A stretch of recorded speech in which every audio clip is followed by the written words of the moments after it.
Bien, ¿qué tal mis estimados amigos? Vamos a arrancar con este primer tema del curso de lenguaje. Para eso, en mi cabecita ya tiene que estar muy en claro todos los conceptos previos, ¿no? Por ejemplo, yo tengo que saber pues que todo lo que me rodea constituye un signo, ¿no? Cada cosa que yo porto constituye un signo, ¿no? Las pulseras, el color que refleja en cada objeto, etcétera, etcétera, ¿no? Cada una de las cosas que yo tengo van a reflejar un signo necesariamente, ¿de acuerdo? Muy bien. Entonces, ¿para qué, profe, me sirven esos signos que empleamos pues a lo largo de todo el espacio? Bueno, pues los signos me van a servir básicamente, para que yo pueda estructurar, ¿qué cosa? Mensajes. ¿De acuerdo? Es decir, yo me voy a valer de signos para poder enviar mensajes, para poder armar oraciones, para poder de alguna manera concretizar mi mundo interno. No todo lo que está en mi interior yo lo voy a materializar mediante signos. Estos signos pueden ser signos lingüísticos o pueden ser también signos no lingüísticos. ¿De acuerdo? Genial. Entonces, arrancando pues, vamos a hablar en primer lugar de lo que es la comunicación. Muy bien, cuando hablamos de comunicación estamos hablando estrictamente pues de lo que nosotros denominamos proceso, ¿ya? De lo que nosotros denominamos proceso. Genial, cuando hablamos de comunicación entonces, profe, ¿qué decimos?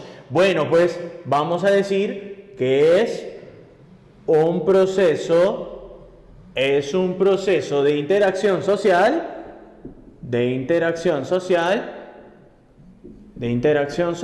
entre congéneres. ¿De acuerdo? De interacción social entre congéneres. Muy bien. Congéneres. Ahora, esta comunicación puede ser de tipo humana o puede ser de tipo no humana, ¿ya? Entonces, acá nosotros vamos a hablar de la comunicación humana y también vamos a referirnos a la comunicación no humana, ¿de acuerdo? Muy bien. Cuando hablamos nosotros de comunicación humana, vamos a entender lo siguiente, que la comunicación humana se va a caracterizar ¿por qué? Por ser racional. ¿De acuerdo? En cambio, la comunicación no humana, que es básicamente la comunicación de los animales, ¿ya? Es una comunicación que va a pasar más por el lado del instinto. ¿De acuerdo? Entonces, si yo hablo de comunicación no humana, estoy hablando de una comunicación instintiva, ¿ya? De una comunicación que tiene que ver estrictamente, pues, con el instinto, ¿ya? Genial, muy bien. Ahora vamos a hablar de las características de la comunicación. Muy bien, al ser un proceso, pues el acto comunicativo, dentro de sus principales características, van a estar obviamente el hecho de ser dinámica, ¿de acuerdo? Entonces yo digo la comunicación es dinámica. ¿Qué más, Jorge? La comunicación es bidireccional, porque siempre buscamos la respuesta ¿de quién? Del receptor. Es decir, mi intención cuando yo le hablo a alguien es que ese alguien me responda, me conteste. ¿De acuerdo? Es decir, que hay una respuesta, que la comunicación vaya en dos direcciones. Esa es mi intención, pues, ¿ya? Dinámica, bidireccional. La comunicación es inevitable. Y además, la comunicación es irreversible. ¿De acuerdo? Muy bien, la comunicación entonces es dinámica, bidireccional, inevitable e irreversible. Genial, muy bien. Ahora, mis queridos amigos, cuando yo hablo de comunicación ya hemos dicho términos claves, proceso, dinámica. Ah, profe, entonces, este proceso, ¿cómo es que se va a realizar? Bueno, cuando yo hablo del proceso comunicativo en sí, de lo que estoy hablando y a lo que me estoy refiriendo, es básicamente a que este proceso nace de algo. Como todos los procesos, por ejemplo en la química, en la biología, en la anatomía y entre otros procesos pues que uno tiene y que lleva a cabo, va a nacer de una necesidad de. ¿De acuerdo? Hay una realidad que me va a mover a que yo me comunique. ¿Cómo se llama esa realidad? Se llama un referente. El referente es todo, absolutamente todo lo que tiene que ver con el ámbito de la realidad, ¿de acuerdo? Ya tiene que ver con la realidad en sí, tiene que ver con una realidad concreta, ¿ya? Ahora, ojo, cuando yo digo realidad, esta realidad puede ser objetiva o puede ser subjetiva. Profe, pero usted ha dicho concreta. Claro, que se va a concretizar. Mi mundo interno. Profe, yo quiero a alguien, odio a alguien, extraño a alguien. Eso yo lo concretizo, lo materializo. ¿Por qué? Porque hay un referente. ¿De acuerdo? Este referente lo que va a hacer es motivar. ¿A quién va a motivar, profe? Va a motivar al emisor para que éste pueda elaborar, estructurar mediante su mundo externo, mediante los signos que él tiene, mediante los signos que él conoce, un mensaje. Y para eso el emisor va a pasar por 3 fases. La fase psíquica, que es donde va a pensar, donde va a codificar, a ese proceso se le llama codificación. La fase fisiológica y finalmente la fase física, que es la fase de envío, ¿de acuerdo? Muy bien. Oye, el emisor, ¿qué es lo que hace, profe? Codifica. Muy bien. Entonces, ¿de qué se va a valer? Se vale de un código. Y este código lo va a transformar, fíjate, esas 3 fases, lo va a transformar ¿en qué? En un mensaje. ¿Ya? De ahí que a mi amigo el emisor también se le conozca como fuente, emisor o fuente, ¿de acuerdo? Muy bien. ¿Y este mensaje, profe, se va a enviar solito? No, se va a enviar mediante un canal, ¿de acuerdo? Mediante un canal. Y recién el uso de este canal lo que va a lograr es que llegue hasta el receptor. Así, profe, se van a conectar los interlocutores. Este canal puede ser un canal físico, ¿ya? Físico natural, ¿ya? O un canal artificial. Ojo, algo que yo tengo que tener en cuenta es que el canal siempre es un medio físico, ¿de acuerdo? Entonces, profe, es un medio físico, chévere, puede ser natural o puede ser artificial. Genial, tengo el receptor. El receptor va a realizar igual fases, profe. Claro, la fase física, la fase fisiológica y la fase psíquica. Ya está, genial. Ahora, con esto que yo tengo, yo sé que hay cosas que pueden interferir a que mi mensaje llegue muy bien. ¿Puede afectar? ¿A quién puede afectar, profe? El ruido.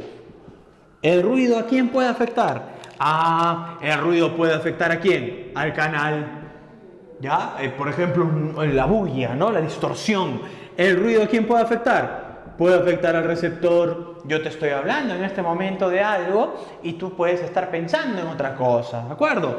O puede afectar también al emisor. ¿Ya? Puede que alguien esté mal, que no lo entiendas bien, que no tenga buena dicción, etcétera, etcétera, etcétera, ¿no? Aunque mayormente va a afectar, pues, a lo que es el canal, Bueno, profe, y ante esta afectación, porque ¿el ruido qué es? El ruido es una interferencia, ¿de acuerdo? El ruido es una interferencia, ¿ya? El ruido es una interferencia, ¿ya? Y profe, si yo tengo interferencia, ¿cómo soluciono esa interferencia? Bueno, pues tengo elementos, el llamado feedback, o también llamado, bueno, en castellano, retroalimentación, o también lo que conocemos como redundancia. ¿De acuerdo? Genial, muy bien. Entonces, profe, acá queda claro algo. ¿Qué cosa queda en claro, profe? Que el código tiene que ser común para el emisor y para el receptor. Es decir, si un hispanohablante habla con un francohablante o con un anglohablante, no se va a poder entender mediante la comunicación lingüística. ¿Qué van a tener que emplear? gestos, mímicas, ¿no? Lo que se conoce pues como el lenguaje universal. ¿De acuerdo? Muy bien, vamos a revisar algunas notitas importantes. Dentro de las notas que son importantes, yo tengo que considerar lo siguiente, Yo tengo que considerar lo siguiente. Los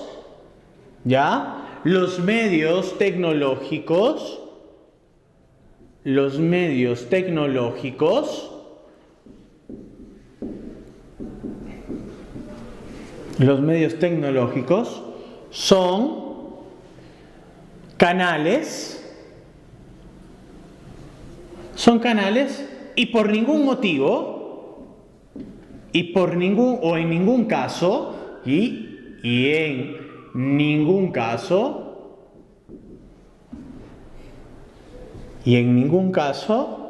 emisores. ¿De acuerdo? ¿Por qué te hago esta aclaración, mi querido amigo? Porque es común que dentro de esto de reconocimiento, a veces pues te pregunten, oye, estoy viendo el semáforo, ¿quién es el emisor? El semáforo, profe. No, el semáforo no puede ser. ¿Por qué? Porque el semáforo no realiza la fase psíquica, fisiológica y física. ¿De acuerdo? ¿Ya? El semáforo lo que va a realizar es simplemente una función de canal. Alguien tuvo la intención de comunicar y utilizó ese medio tecnológico. Muy bien. Ahora, profe, el llanto de un bebé.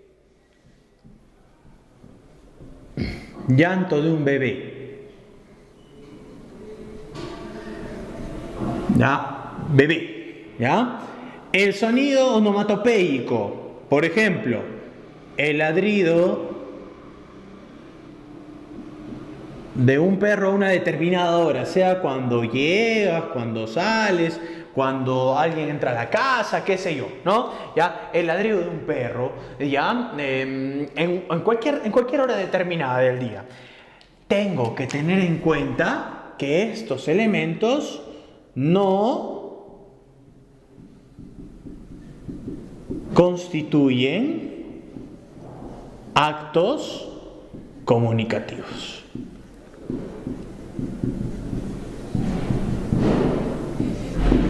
¿De acuerdo? No constituyen actos comunicativos. ¿De acuerdo? Pueden ser cualquier cosa menos actos comunicativos. Bueno, en este caso son síntomas y indicios, síntomas, etcétera, etcétera. ¿De acuerdo? Muy bien. Ahora, queridos amigos, en cuanto a la clasificación, vosotros ya sabéis que cuando hablamos de clasificación del acto comunicativo tenemos pues a la comunicación lingüística, no lingüística, directa, indirecta, ¿no? Pero acá quiero tomar tres notas.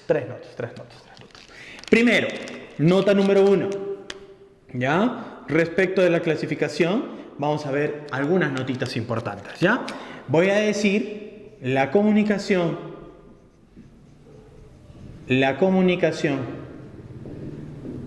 intrapersonal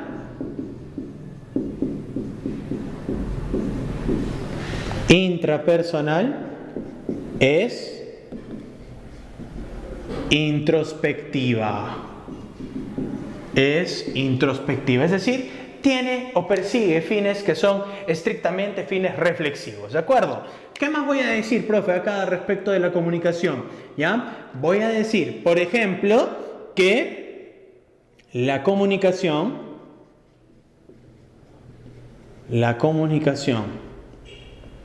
unilateral o unidireccional, como prefieran llamarla, no es ni interpersonal ni intrapersonal. Ni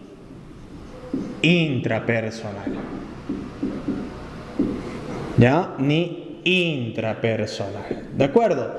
¿Qué más voy a decir, profe, respecto de la comunicación? Voy a decir que la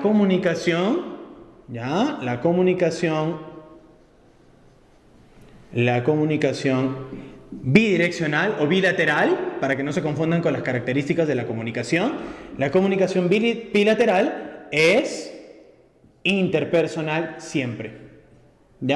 Profe, ¿y cuál es la diferencia? Bueno, la diferencia es que la comunicación unilateral no admite intercambio de roles. En cambio, la comunicación bilateral sí va a admitir el intercambio de roles. ¿De acuerdo? Muy bien, entonces hasta acá hemos visto pues lo que es la comunicación. Nosotros sabemos que la comunicación puede ser humana o puede ser no humana. ¿De acuerdo? Genial. Ahora vamos a pasar a otro punto. ¿De acuerdo? Ahora vamos a hablar. Vamos a entrar ya a un plano que corresponde propiamente a lo humano, a un plano que corresponde propiamente, que es propio de nosotros los seres humanos. Vamos a hablar ahora, en esta oportunidad, del lenguaje. ¿De acuerdo? Del lenguaje. ¿Ya? ¿Qué es el lenguaje? ¿Qué entendemos nosotros como lenguaje? Bueno, el lenguaje puede ser entendido de tres maneras.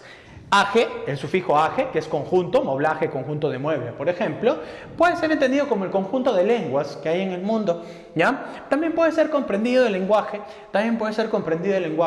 como el conjunto de facultades y capacidades lingüísticas que tenemos los seres humanos. Y también puede ser el instrumento comunicativo por excelencia. Bueno, cuando hablamos entonces nosotros del lenguaje, vamos a decir lo siguiente.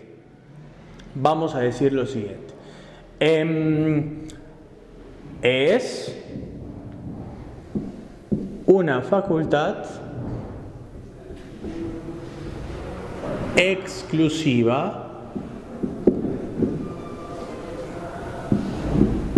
de los seres humanos. ¿De acuerdo? ¿Ya? Es una facultad exclusiva de los seres humanos, de nosotros los seres humanos. Genial. Profe, ¿y qué onda con esta facultad? A diferencia de la comunicación, esta es exclusivamente humana. Profe, ¿qué características encontramos acá? Vamos a revisar pues las características del lenguaje. Cuando hablamos de características del lenguaje, mis queridos amigos, estamos hablando pues de que el lenguaje, por ejemplo, es universal. Todos los seres humanos del planeta lo poseen. ¿Qué más, profe? Es universal, es innato. Nosotros nacemos con la facultad psicológica y fisiológica de aprender, de poder aprender una lengua y de poder manifestarla mediante el habla. Todos nacemos con el aparato fonador, todos nacemos con la predisposición cerebral, ¿de acuerdo? A eso se refiere con lo innato del lenguaje. Universal, racional, aprendido. Una vez que va siendo aprendido el lenguaje, ya se vuelve racional. Todos vamos a pasar, todos los seres humanos, por la doble articulación del lenguaje. ¿De acuerdo? ¿Ya? La doble articulación del lenguaje. Recordando, oye, en la primera articulación, ¿a quién tenemos? Y en la segunda articulación, ¿a quién tenemos? En la segunda articulación están pues los fonemas y en la primera articulación están los morfemas. ¿Ya? Bueno, como el lenguaje es algo que es nuestro, que es exclusivamente nuestro, nosotros vamos a hablar de que el lenguaje, ¿qué cosa presenta? Presenta distintas funciones. ¿De acuerdo? Tengo el nombre de la función y también hay un elemento de la comunicación con el cual se asocia. Y vamos a ver ejemplo. ¿Ya? Vamos a ver su determinado ejemplo. ¿Qué funciones del lenguaje tengo, profe?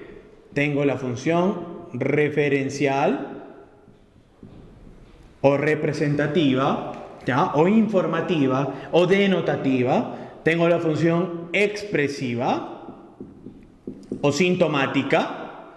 Tengo la función apelativa o conativa. Tengo la función llamada fática o de contacto, la función metalingüística o de glosa, o metaverbal también le dicen, ¿ya? Metalingüística, la función estética o poética, ¿ya? Estética o poética. Bueno, pues la función referencial, ¿con quién tiene que ver? ¿Con quién se asocia? ¿Con qué elemento? Con el referente. La función expresiva, ¿con qué elemento de la comunicación se va a asociar? Se va a asociar con el emisor. La función apelativa se asocia con el receptor. ¿Ya? Busca conmover, persuadir al receptor. La función fáctica se asocia con el canal. La función metalingüística con el código. Y la función estética o poética tiene que ver con el mensaje. ¿De acuerdo? ¿Ya? Muy bien, la función referencial lo que va a buscar es darnos pues alcances de algo que es real, de algo que se puede demostrar, ¿eh? Por ejemplo, yo digo el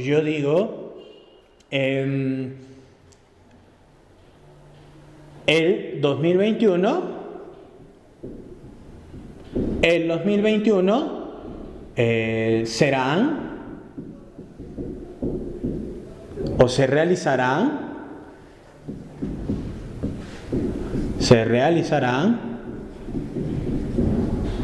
las elecciones generales.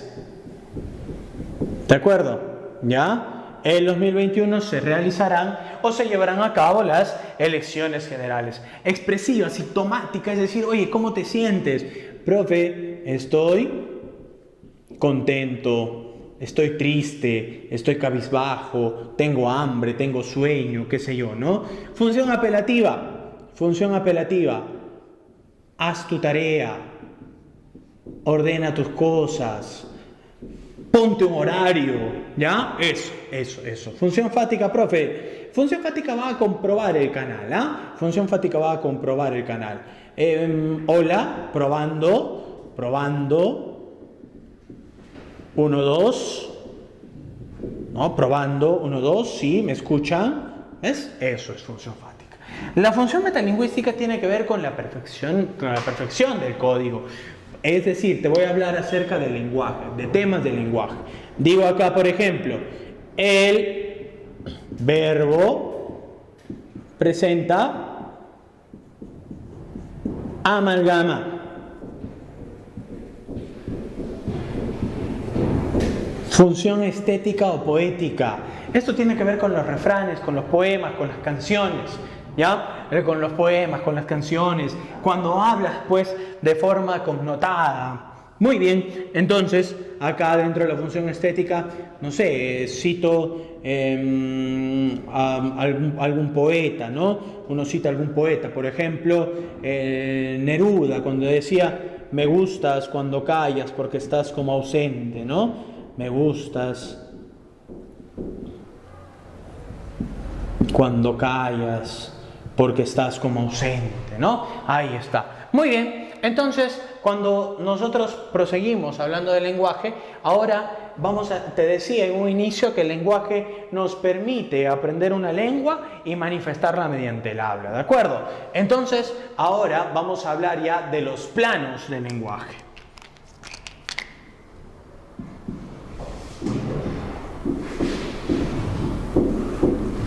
¿Ya? De ambos planos del lenguaje. Muy bien, ¿cuáles serán los planos del lenguaje? Bueno, pues cuando hablamos de los planos del lenguaje, tenemos acá lengua, habla. ¿De acuerdo? ¿Ya? La lengua y el habla. Profe, ¿la lengua y el habla son diferentes? Claro, porque obedecen a planos distintos, pero una depende también de la otra, ¿no? Una depende también de la otra. La lengua, por ejemplo, es estrictamente psíquica. La lengua es producto histórico, ¿ya? Por eso es que la lengua es histórica, es social. Es social. ¿De acuerdo? Es histórica, pues para hablar el castellano ha pasado por muchos procesos, por muchos contactos de lenguas, etcétera, etcétera. El habla, en cambio, es psicofísico. Porque va a pasar de la mente al plano real, al plano material. Es efímero, es pasajero. ¿Ya? Y es individual. Cada uno tiene una forma peculiar de utilizar el castellano. Bueno, y para que tengas en cuenta, por favor, vamos a decir que, profe, lengua e idioma es lo mismo. Bueno, para que una lengua cualquiera sea considerada idioma,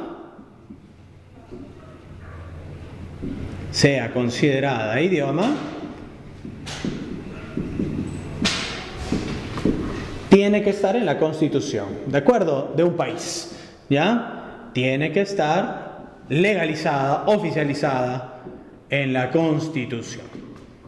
Entonces, profe, ¿cuál es la diferencia entre lengua y habla? Bueno, la diferencia entre lengua e idioma. ¿Cuál es la diferencia? La diferencia es que un idioma va a estar en la Constitución, es decir, va a ser oficializada, es legal. En el Perú, por ejemplo, en el artículo 47 dice pues que en el Perú son lenguas oficiales el castellano, el quechua, el aymara y todas las lenguas aborígenes que en nuestro territorio se hablen. Bueno, para finalizar esta parte, vamos a hablar de las famosas variaciones lingüísticas. Acá tengo pues al sociolecto, básicamente, y al dialecto que vamos a ver en un ratito. El sociolecto es una variación estrictamente sociocultural. Es una variación sociocultural.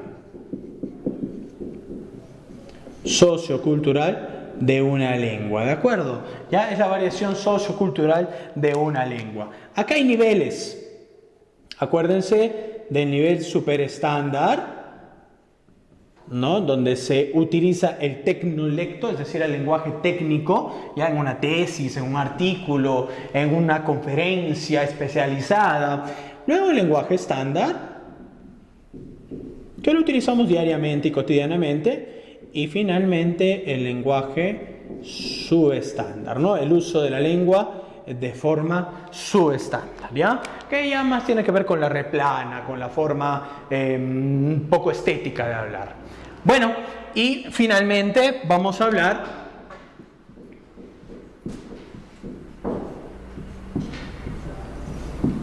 del dialecto. ¿De acuerdo? Profe, ¿qué podemos decir del dialecto? Del dialecto vamos a decir es una variación geográfica o regional. ¿Ya? Es una variación geográfica o regional. ¿De acuerdo? Este dialecto se puede manifestar en distintos niveles. Se puede manifestar a nivel lexical o lexicológico, a nivel semántico, a nivel fonético, a nivel morfológico y a nivel sintáctico. ¿De acuerdo? Bueno, a nivel lexicológico es cuando en distintos países o en distintos lugares, para referirse a lo mismo, se utilizan distintas palabras, ¿no? Por ejemplo, decimos pibe, chaval. O en Argentina, en México, dicen chavo. ¿De acuerdo? Y esas tres palabras, pibe, chaval, chavo, ¿a quién se refieren, profe? Bueno, pibe será pues en Argentina, chaval en España y chavo en México, para hablar de un muchacho. ¿De acuerdo? De un muchacho. ¿Ya? A nivel semántico es cuando una misma palabra va a tener diferentes connotaciones. Por ejemplo, pues el término pasta en Perú significa pues droga, y el término pasta en Argentina y en España hace alusión al dinero, ¿no? Miren, un mismo término para referirse a distintas cosas, ¿no? A distintas cosas. A nivel fonético, por ejemplo, en la zona del norte, sobre todo, en la zona del norte, dicen mis amigos, o en la zona de Chincha, ¿ya? Vámonos a Chincha. Tú ya tienes edad.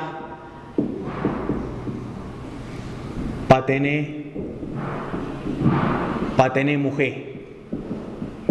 No, mis amigos de esta zona, los afrodescendientes, no suelen pronunciar la última, ¿no? Tú ya tienes edad para tener mujer, ¿no? Tú ya tienes edad para tener mujer, ¿no? A nivel morfológico, el asunto varía. Por ejemplo, mis amigos venezolanos van a decir, pues, muchachico, ¿no? Ya, era un muchachico. Y nosotros decimos muchachito. Profe, ¿y en qué se diferencia? A nivel sintáctico es la alteración. Por ejemplo, profe, del Juan o de Juan, su perro ha muerto. Su perro ha muerto, dice, ¿no? De Juan, su perro ha muerto, dice, ¿no? ¿Ya? Es decir, el verbo lo colocan al final cuando yo sé que es sujeto, verbo y complemento. Muy bien, mis estimados amigos, de esta manera estamos terminando estas dos sesiones tanto de comunicación como de lenguaje.